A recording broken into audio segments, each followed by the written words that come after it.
he's driving me to Victoria, BC. We're going to see a very special car. It's a new project. I have my other cars in Colombia, and since I moved here to Canada 3 years ago, I was saving money, every penny I could, to find a new car, a car that I really liked, and I wanted one especially that I couldn't find in Colombia because they were never sold in Colombia actually. Let's see how it goes. I'm very excited, very excited. Victoria is a wonderful place, so just to go there it's exciting. And you guys see it, it's a big surprise. Hopefully everything works out.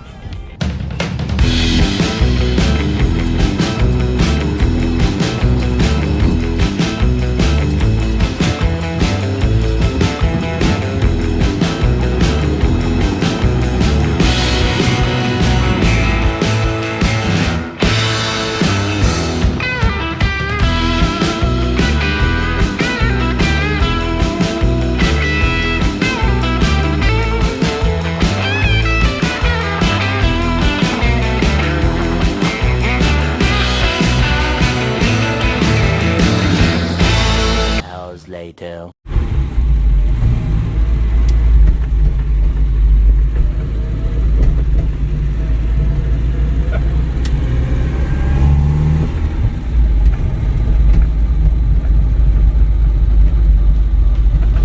Well, here I am finally driving one of my very first dream cars, this very rare 1964 Austin Mini Woodie Countryman.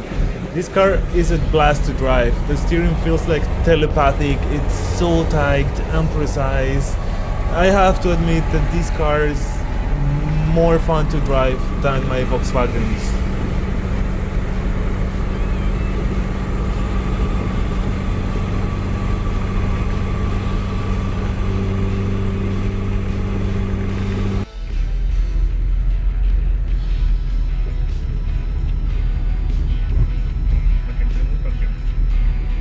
And as you can see, if you're a classic Mini expert, you can tell the car has some modifications. It has now a newer steering wheel and steering column. The Magic Wand was removed, which is kind of a bummer because it's a very nice detail about the Mark I Minis. It has a newer 998cc engine and transmission and some other parts and bits. It's been well kept, but I'm still not sure if I want to put it back to original or keep it as is. Please let me know what you think in the comments.